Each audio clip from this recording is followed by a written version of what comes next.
साथियों, आज की ग्लोबल मीडिया में आपका स्वागत है।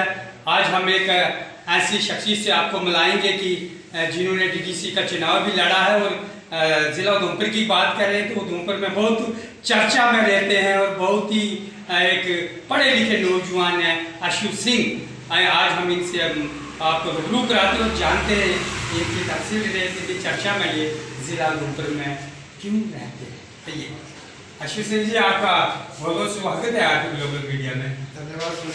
आज हम देखते हैं आप बहुत ही एक्टिव जिला उधमपुर की राजनीतिक में हैं, जबकि आपका राजनीतिक में पीछे से कुछ नहीं है, तो आपको कैसे राजनीति में आने का शौक हो? सुरेंद्र जी, बात ऐसी है, ये तो आपकी बात बिल्कुल सच है कि मेरा कोई पॉलिटिकल बैकग्राउंड नहीं है।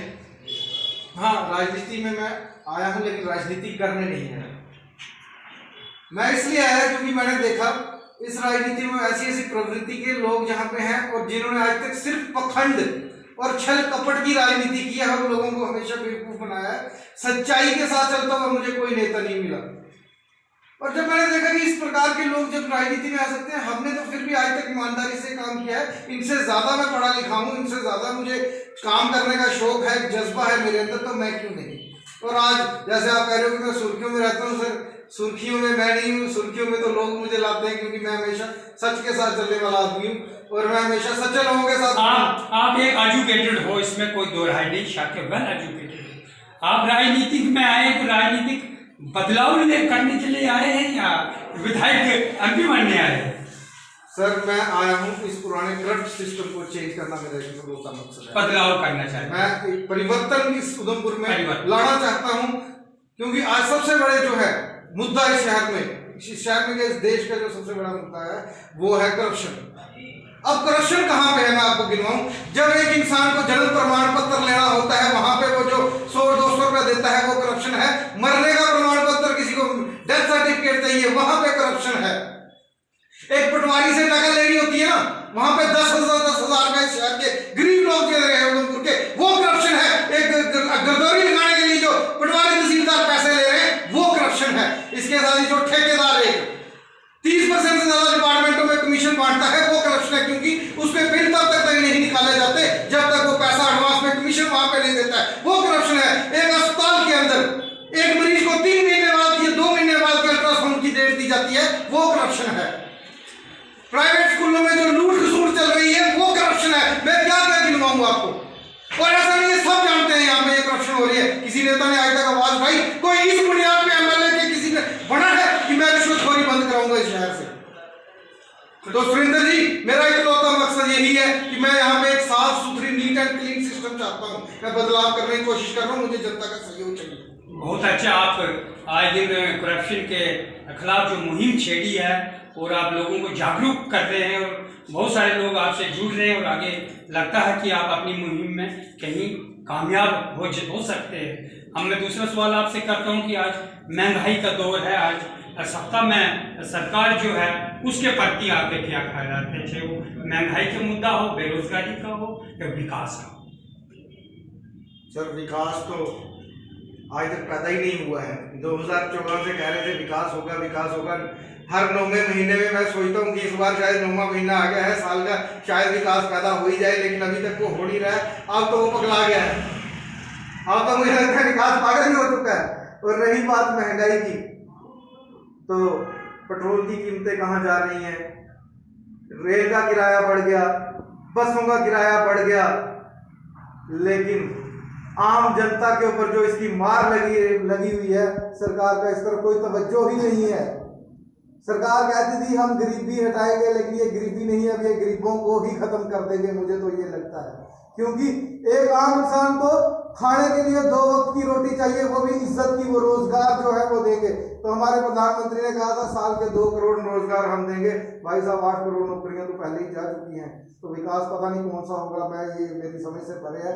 तो मैं सभी को कहता हूँ कि ये जो महंगाई का एक मुद्दा है, ये मेरा और आपका नहीं है, सबका है। आज लोगों के रोजगार चले गए हैं, कामकाज व्यापार जो है वो बंद पड़े हुए हैं, लेकिन सरकार जो है वो मंदिर मस्जिद के मुद्दों पे उलझी हुई है।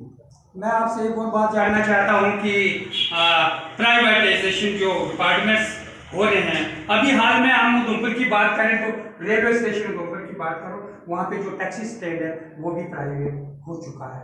तो प्राइवेट होने से नुकसान क्या है और फायदे क्या हैं इसके? अब देखिए, प्राइवेटाइजेशन जो है कुछ हद तक जहाँ पे होनी चाहिए थी वहाँ तो ठीक है, लेकिन सरकार तो सब कुछ ही बेच रही है। इन्होंने कहा था मैं देश नहीं बिकने दूंगा, तो वो आप सभी लोगों ने वो देखा होगा, लेकिन आज LIC बिक गई, देश के बड़े बड़े रेलवे स्टेशन बिक गए, ट्रेनें बेचने की तैयारी की जा रही है, एयरलाइंस बेच दी। दुनिया का इकलौता देश है जिसकी अपनी कोई सरकारी एयरलाइन नहीं है। तो ये कोई खानदानी विरासत नहीं थी, ये देश के टैक्स पेयर्स के पैसे की चीज़ें थी। LIC एक ऐसी कंपनी है जो बिल्कुल फायदे में जा रही है, उसको तक इन्होंने भेज दिया अपने चंद मित्रों को खुश करने के लिए। आप एक सामाजिक कार्यकर्ता होने के नाते उधमपुर की जनता को क्या मैसेज देना चाहते हैं? जैसे मैं बात करूँगा तो आए दिन जब भी इलेक्शन होते हैं तो लोग जात पात पे भी बढ़ जाते हैं और वोट देना शुरू करते हैं। लोगों को विकास के मुद्दे पे आना चाहिए या फिर जात पात पे ही चलना चाहिए?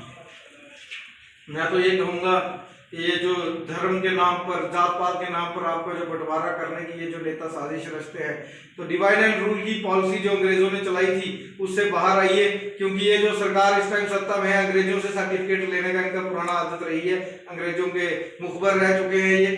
तो ये बात की बात है कि क्या होगा, लेकिन मैं तो यही कहूँगा, देखिए आज का जो दौर है, कहते हैं ना कि मैं हिंदू तू मुसलमान, बच्चे तेरे भी भूखे बच्चे मेरे भी भूखे, मैं भी परेशान तू भी परेशान, लेकिन मस्जिद तेरी भी आलीशान मंदिर मेरा भी आलीशान। तो धर्म जो है ये मेरा एक निजी मामला है, मैं इसको घर के अंदर मानता हूँ, ये मेरी आस्था है, उसमें ये एक अलग चीज़ है। हम किसी धर्म के खिलाफ नहीं है, मजहब के खिलाफ नहीं है, लेकिन उस आस्था को आस्था तक ही रहने दो, उसको राजनीति में मत लाओ। बहुत खूब आशिफ सिंह साहब, आपने बहुत अच्छे। अब लास्ट में एक सवाल आपसे जानना चाहता हूँ कि भविष्य में आप राजनीतिक में आपने कदम तो डाल दिया, भविष्य में आपकी तैयारियां उधमपुर के अंदर क्या है, कुछ जनता तक पहुंचाना चाहते हैं मैसेज? मैं उधमपुर की जनता से यही अपील करता हूं कि करप्शन के खिलाफ लड़िए, लड़ना है तो अच्छे स्कूलों के लिए लड़िए, लड़ना है तो अच्छी हेल्थ फैसिलिटीज के लिए लड़िए, लड़ना है तो रोजगार के लिए लड़िए। इस मंदिर मस्जिद के झगड़ों से बाहर आइए मेरे दोस्तों, क्योंकि जब मैं तकलीफ में होऊंगा तो मेरे पड़ोस में वही जो काम आएगा वो उस टाइम ये नहीं देखेगा कि वो हिंदू है या मुसलमान है, मुझे उसकी जरूरत पड़ेगी। उस टाइम ना मेरा कोई नेता मेरे काम आएगा, ना मेरे जो दूर के रिश्तेदार होंगे वो आएंगे। तो आस पड़ोस में आपके जो भी धर्म मजहब के लोग हैं उनके साथ मिल बांट के रहिए और प्यार मोहब्बत बांटिए। ये देश अमन का देश है, इसमें प्यार बांटिए, इसको अमन से रहने दीजिए। बहुत बहुत धन्यवाद आशीष सिंह जी, आप एक सामाजिक कार्यकर्ता हैं और वेल एजुकेटेड है, अब राजनीतिक से जुड़े, जनता की सेवा करें।